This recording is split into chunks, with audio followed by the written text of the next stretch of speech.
اعوذ باللہ من الشیطان الرجیم بسم اللہ الرحمن الرحیم وعدکم اللہ مغانم کثیرۃ تاخذونها، اللہ تعالیٰ نے اے مسلمانوں تم سے وعدہ کیا ہے بہت سی غنیمتوں کا جو تمہیں حاصل ہوں گی۔ فعجل لکم ہذہ، تو یہ تو اللہ نے فوری طور پر تمہیں عطا کر دی ہے، یعنی یہ فتح مبین۔ وکف ایدی الناس عنکم، اور لوگوں کے ہاتھ تمہاری جانب سے روک لیے، یعنی جنگ اگر ہوتی ظاہر بات ہے کہ قریش بھی پھر اگر اس میں اپنی قوت کا مظاہرہ کرتے تو کچھ نہ کچھ نقصان تو مسلمانوں کا بھی ہوتا۔ کف ایدی الناس عنکم، ان کے ہاتھ باندھ لیے اور روک لیے اللہ نے تم سے۔ وَلِتَكُونَ آیَةً لِّلْمُؤْمِنِينَ، اور تاکہ یہ اہل ایمان کے لیے ایک نشانی بن جائے۔ وَيَهْدِيَكُمْ صِرَاطًا مُسْتَقِيمًا، اور اللہ تعالیٰ اب تمہیں سیدھی راہ پر جو ہے گامزن کر دے، یعنی تمہاری جد و جہد کو، اجتماعی جو جد و جہد ہے تمہاری، اسے براہ راست تیر کی طرح سیدھا اب اس کے آخری ہدف اور منزل مقصود تک پہنچا دے۔ وَأُخْرَىٰ لَمْ تَقْدِرُوا عَلَيْهَا، اور کچھ اور بھی فتحیں ہیں جن کا ابھی تک تمہیں جس پر قدرت حاصل نہیں ہوئی ہے۔ قد احاط اللہ بہا، اللہ تعالیٰ ان کا بھی احاطہ کیے ہوئے ہے،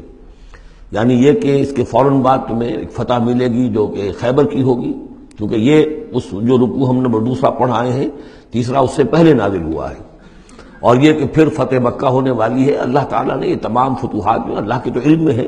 اللہ نے ان کا احاطہ کیا ہوا ہے۔ وَكَانَ اللَّهُ عَلَىٰ كُلِّ شَيْءٍ قَدِيرًا، اللہ ہر چیز پر قادر ہے۔ وَلَوْ قَاتَلَكُمُ الَّذِينَ كَفَرُوا لَوَلَّوُا الْأَدْبَارَ، اور اگر یہ کافر یعنی قریش مکہ تم سے جنگ کرتے تو لازماً پیٹ دکھا دیتے، پیٹ پھیر جاتے۔ ثُمَّ لَا يَجِدُونَ وَلِيًّا وَلَا نَصِيرًا، اور پھر نہ پاتے اپنے لیے کوئی حمایتی، کوئی مددگار۔ سنت اللہ التی قد خلت من قبل، یہ اللہ کی وہ سنت ہے، اس کا دستور ہے، اس کا قانون ہے کہ جو پہلے سے چلا آ رہا ہے،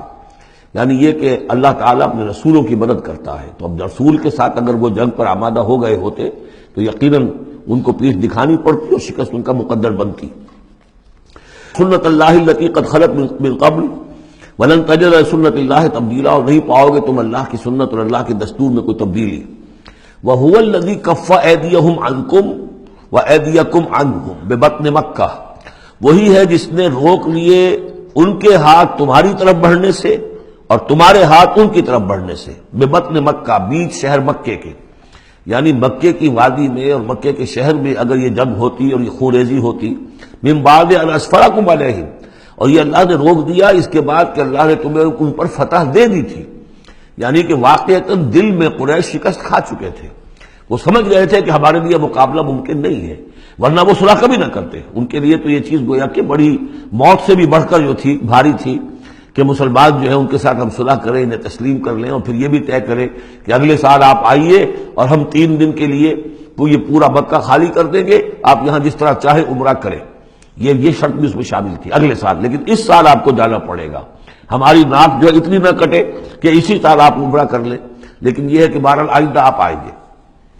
تو اس کے بعد کہ اللہ نے تمہیں ان پر فتح دے دی تھی۔ وَكَانَ اللَّهُ بِمَا تَعْمَلُونَ بَصِيرًا، اور جو کچھ تم کر رہے ہو اللہ اسے دیکھ رہا ہے۔ هُمُ الَّذِينَ كَفَرُوا وَصَدُّوكُمْ عَنِ الْمَسْجِدِ الْحَرَامِ، وہی لوگ ہیں، یعنی ان کے جرائم کا تذکرہ ہو رہا ہے جنہوں نے کفر کیا تو اور تمہیں روکے رکھا مسجد حرام تک جانے سے۔ وَالْهَدْيَ مَعْكُوفًا أَن يَبْلُغَ مَحِلَّهُ، اور ہدی کے جو جانور لے کے گئے تھے مسلمان احرام کے ساتھ ساتھ، وہ ہدی کے جانور تھے کہ کعبے کے لیے نیاز کے یہ جانور ہیں، وہ رکے ہوئے تھے کہ وہ اپنی اصل جگہ پر یبلغ محلہ، کہ اس کا اصل مقام تو یہ تھا کہ کعبے جائیں، وہاں پر ان کا چڑھاوا چڑھایا جائے اور ان کو قربانی دی جائے، لیکن یہ کہ وہ رکے ہوئے تھے کہ وہاں تک نہیں پہنچ سکتے تھے۔ لیکن یہ اللہ نے کیوں ہاتھ روک لیے، ان کے ہاتھ تم سے، تمہارے ہاتھ ان سے کیوں روک لیے، جنگ کیوں نہیں ہونے دی، اس کی حکمت اب آ رہی ہے۔ وَلَوْلَا رِجَالٌ مُؤْمِنُونَ وَنِسَاءٌ مُؤْمِنَاتٌ، اگر نہ ہوتے مرد مومن اور عورتیں مومنات، لم تعلموہم، جنہیں تم نہیں جانتے تھے، ان تطؤوہم، اندیشہ تھا کہ تم انہیں بھی پیس ڈالتے، یعنی جب جنگ ہوتی ہے، بھٹی گرم ہو جاتی ہے، اس وقت تو تحقیق و تفتیش مشکل ہوتی ہے۔ اب وہ مسلمان کے جو ہجرت نہیں کر سکے، ان میں ضعفاء بھی تھے، ان میں مریض بھی تھے،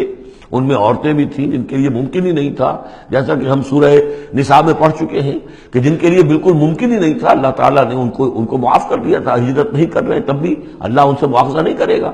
تو اب وہ لوگ بھی موجود تھے مکے کے اندر، اب اگر یہ چکی چلتی تو پھر تو یہ پیس ڈالتی ان کو بھی۔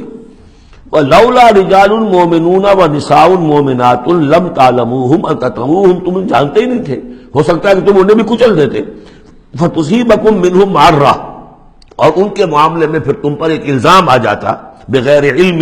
اس کے بغیر کہ تمہیں کوئی علم ہو، تمہاری بے خبری میں تم پر الزام آتا کہ ان اہل ایمان نے آ کر اپنے اہل ایمان ساتھیوں کو بھی قتل کر دیا۔ لیدخل اللہ فی رحمتہ، اللہ نے اسی لیے روک دیا اس جنگ کو اس وقت اور تمہیں فتح دے دی صلح کی شکل میں، تاکہ اللہ تعالیٰ داخل کرے اللہ تعالیٰ اپنی رحمت میں جس کو چاہے۔ وَلَوْ تَزَيَّنُوا لَعَذَّبْنَا الَّذِينَ كَفَرُوا مِنْهُمْ عَذَابًا أَلِيمًا، اگر وہ علیحدہ ہو چکے ہوتے، یعنی مسلمان اہل ایمان مرد اور عورتیں جو ہیں جو ابھی تک مقیم ہیں یہاں پر، اگر وہ یہاں سے نکل چکے ہوتے، علیحدہ ہو چکے ہوتے، تو پھر باقی یہاں صرف کفار رہ گئے ہوتے، تو ہم اسی وقت لَعَذَّبْنَا الَّذِينَ كَفَرُوا مِنْهُمْ عَذَابًا أَلِيمًا، تو ان کافروں کو ہم ابھی وہ بدترین عذاب کا مزہ چکھا دیتے۔ اس جعل الذین کفروا فی قلوبہم الحمیۃ حمیۃ الجاہلیہ، جب کافروں نے اپنے دلوں کے اندر ایک حمیت جو ہے، ایک بڑی غیرت اور حمیت کا معاملہ، لیکن وہ حمیت جاہلی تھی کہ ہم لوگ، اور کیسے ممکن ہے کہ ہم انہیں یہاں پر عمرہ کرنے دیں، یہ لوگ کہ جو بے دین ہو گئے، ان کے اعتبار سے تو بے دین تھے، جو ہم اپنے آبا و اجداد کے دین کو چھوڑ گئے، تو وہ جو نسل پرستی اور قوم پرستی ان میں تھی، اور آبا پرستی تھی، اور اپنی روایت پرستی تھی، اس کے بنا پر حمیت جاہلیت ان کے دلوں کے اندر اتنی کوٹ کوٹ کر بھری ہوئی تھی۔ اس جعل الذین کفروا فی قلوبہم الحمیۃ حمیۃ الجاہلیہ، انہوں نے حمیت جاہلی کو اپنے دلوں کے اندر راسخ کر لیا تھا۔ فانزل اللہ سکینتہ علی رسولہ وعلی المؤمنین، تو اللہ تعالیٰ نے اپنا طرف سے سکون نازل فرما دیا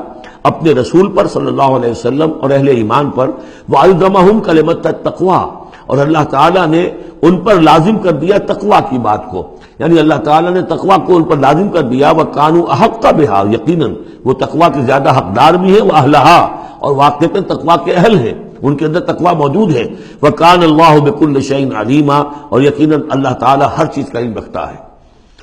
صدق اللہ العظیم۔